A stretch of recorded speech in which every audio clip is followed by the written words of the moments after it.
Okay, so when you pick a site, you want a site with class. That means it's convenient, so it's a place you can get to as often as you need to. It needs to be legal, so you need to have the landowner's permission to be there. It needs to be accessible, so you can get to and from the site fairly quickly and safely. You want a safe site because you don't want to get washed down river and you don't want to fall down a cliff and things like that. And you want it to be strategic so that it'll help advance the goals of the project.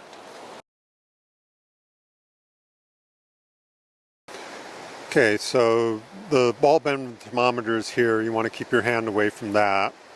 You have the top of the thermometer has a loop in it that you can tie a string through that'll make your life easier. And when you're ready to read it, you want to hold it at eye level and look at it square so you get an accurate reading.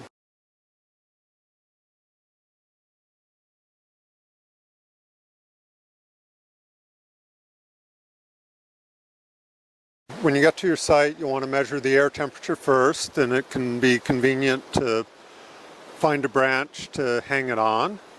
And you can leave it there for a couple minutes to let it equilibrate with the air temperature.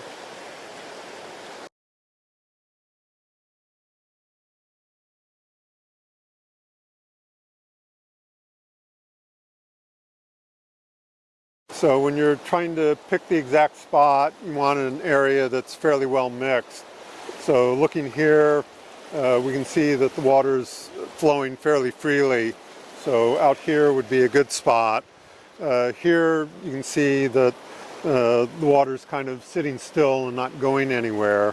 And that means it's going to pick up the temperature of the bottom rather than the temperature of the water. Okay, so you want to be sure you've got a spot where you're not going to fall in. And then you need to make sure the bulb is in the water, and ideally the whole thermometer is in the water. And then you'll leave it in the water for 5 minutes. Okay, after your 5 minutes are up, ideally you can read the thermometer while the bulb's still in the water. So